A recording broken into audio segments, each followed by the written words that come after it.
What's up, YouTube? This is Too Raw for TV. Right before I get into this video, I'll remind you guys that if you are listening to this video and not subscribed to Too Raw for TV, please make sure that you subscribe to Too Raw for TV. If you haven't done so yet, please hit that bell that you see to be notified of any video as soon as I drop it. And also, if you like or at least appreciate the content that I put on this channel, please hit that like button. If you do that, and I'm pretty sure you subscribe to other channels in the LDBC, if you do the same actions, that will make all of our videos that much more prominent on the YouTube algorithm, because the algorithm is designed to suppress smaller channels even more so now. So all these things, if you do them, will make the LDBC that much stronger. Now, in this video, I want to apologize to, I guess, Michael Jordan, even though he probably ain't listening to this fucking video. But then again, who knows? But I want to retract some things I've said about Michael Jordan in light of new evidence that has been surfaced. In the past, a lot of people, including myself, have accused him of being a sellout. I have a video that I put up, I think, like 4 years ago, calling him a sellout, which I'm going to take down after I finish recording this video. Pretty much the main reason why Michael Jordan had this stigma of being a sellout, a coon, whatever you want to call it, I think the genesis of it started around 1990, in the 1990s and onward. It was a Senate race, North Carolina Senate race between Jesse Helms, who was a racist. Okay, he tried to hide it, but he was, in my opinion, a segregationist. But he just tried to hide it because it wasn't socially acceptable anymore to be a segregationist. But he was a racist, and he was running for re-election against a guy named Harvey Gantt, who was black. I think he was a state senator or something like that. But anyway, I know he was running for the Senate seat. He was a black Democrat. And of course, Michael Jordan was the most popular thing coming out of North Carolina at that time. At the time, I think him and Ric Flair were probably the most popular athletes in North Carolina at the time. And Michael Jordan was asked if he would endorse Gantt. And Jordan said something to the effect of, well, Republicans buy sneakers too. And that rubbed a lot of black activists the wrong way. All right. And they started seeing Jordan as a corporate sellout. And this stigma never left Michael. Plus, it didn't help all of the anecdotal evidence that's been out there for the last 25 years. Nothing concrete, but all these whispers. He hates his own people, and he looks down on black people, and he kissed white people's ass, and certain things just didn't help Jordan as far as the stigma. He was never vocal about shit. He never, he just never seemed to speak out on social issues. Plus, it didn't help that he was in the 90s always, selling his brand or his name to some type of product, ballparks, Rayovac batteries, Wheaties, Gatorade, the list goes on and on as far as Jordan. I remember some automobile, was it Mitsubishi, I think it was. I can't remember which one, but he always attached his name to a brand, Hanes underwear. So some people call him a corporate whore. He's a corporate sellout. Plus, he speaks articulately for the most part, especially when the camera's on. But I have heard Jordan's nigga-itis come out sometimes when he's not thinking he's on camera. But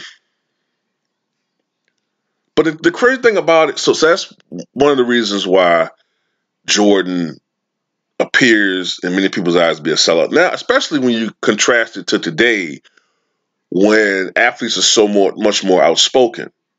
And that wasn't the case in the 1990s. The 1990s, athletes really didn't speak out much. It was rare. It was actually athletes of the past that spoke out a lot, like a Jim Brown. And they criticized athletes of the 90s for being so quiet. And it's interesting now Jim Brown is looked at as a sellout because he pretty much endorsed Donald Trump and shit.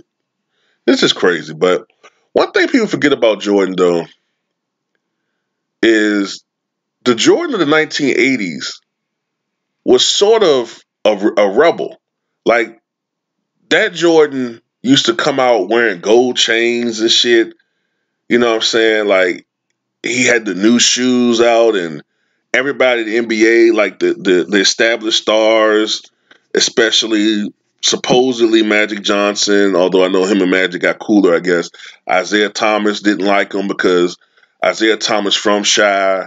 Jordan was playing with Chicago. He was beloved in Chicago. Isiah was hated in Chi because he was with the Pistons. So that rubbed Isiah the wrong way.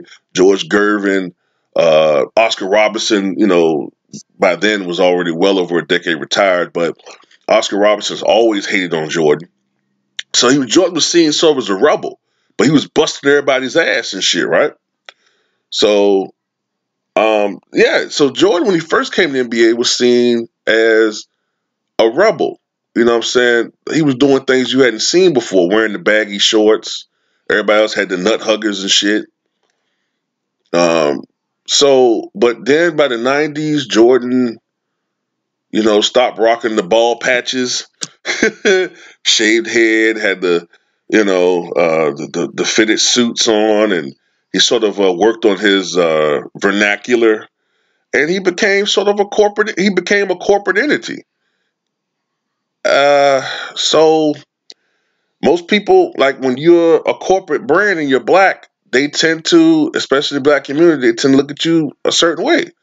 We do that with everybody. It's always going to be a certain group of people, no matter how much LeBron might be outspoken on shit. There's always going to be a certain group of people going to look at LeBron as a corporate whore. They do the same thing with Oprah Winfrey, Steve Harvey. Everybody who's a African American and they're rich, you're always going to be looked at with suspect. All right, you're going to be looked at a certain way. But the reason why I have to no longer consider Michael Jordan a coon or a sellout, and it's just simply this.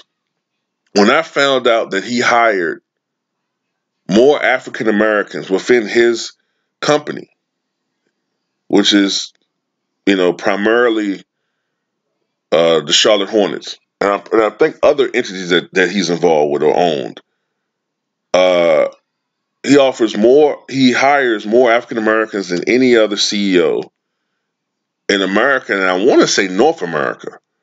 So if that's the case, and I can't really look at him in that way for someone who consciously is doing that, because there's a lot of people in our communities for whatever reason they feel like they gotta be fair, like they gotta feel like, look at me, I'm different, I'm not racist, I'm gonna hire everybody, but when you look at the mainstream, they don't do that. They hire people who they feel comfortable with. So we should hire people we feel comfortable with. We should be giving people chances that no one else gives chances to. You know what I'm saying? And then Michael Jordan's come out with, he just opened this healthcare clinic in North Carolina that's there pretty much to give healthcare to those with little or no insurance. So that's pretty much predominantly is going to be poor individuals and minorities. So he's doing certain things to help. He may not speak out the way we want to, but he's doing something that's actually more effective, which is giving African Americans economic empowerment, which is probably what the phase we should be in now anyway. The time for talk is over. Okay, we've been talking for decades. When are we going to get to that next step where we're actually doing certain things to empower us and not others?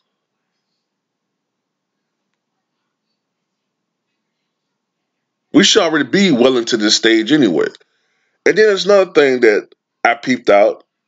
Someone else brought up, and I was like, in my memory, I'm like, yeah, that is true. Whenever Michael Jordan gives these interviews, these exclusive interviews, he's almost always being interviewed by an African American. Whether it's the guy that did the interview this time. I remember the last interview Michael Jordan gave, it was an African American. We all know that he's the one that put Ahmad Rashad on the map. Okay. He always used to get interviewed by John Thompson. You know what I'm saying? The list goes on and on. Maybe Stuart Scott. He's always trying to help out and empower other African Americans. And maybe he might not be the most vocal guy. And he said in the interview when he was playing, he had tunnel vision. When he played, he primarily was focused on basketball. He never really invested time in, he never really invested time in analyzing and trying to know as much about an issue as he possibly could and then speaking out on it. He said that basically he was just focused on the NBA season. And that's partially one of the reasons why he was so successful. Guys like him, Kobe Bryant, Bill Russell, they always were just focused on basketball. Now, Bill Russell did speak out about civil rights, you know what I'm saying? And he was involved in the civil rights movement, but you couldn't help but be involved back then. I mean, we're talking about the turbulent 1960s. But don't get it twisted. Bill Russell was a cutthroat. Bill Russell will slit your motherfucking throat to win a basketball game. You know what I'm saying? I always say this, man. If Wilt Chamberlain had Bill Russell's mentality, this GOAT debate would be over. It wouldn't even be. It wouldn't be an issue because Wilt would not only have the stats in his argument, he would have the rings. But at the end of the day, man, you know what I'm saying? I have to apologize for calling him a sellout because now with this actual evidence that's been put out there, I no longer feel comfortable calling him that. You guys can feel how you want to feel, but in my personal opinion, I can't call him that anymore. All right. So, I guess that also shows, man, sometimes maybe we jump the gun calling people these terms. You know what I'm saying? Like, don't get me wrong. People like Jesse Lee Peterson, Larry Elder, all right, Candace Owens, these individuals, the term fits, all right, because there's a pattern of coonery and buffoonery and ignorance and showing your allegiance to the wrong side that fits that description.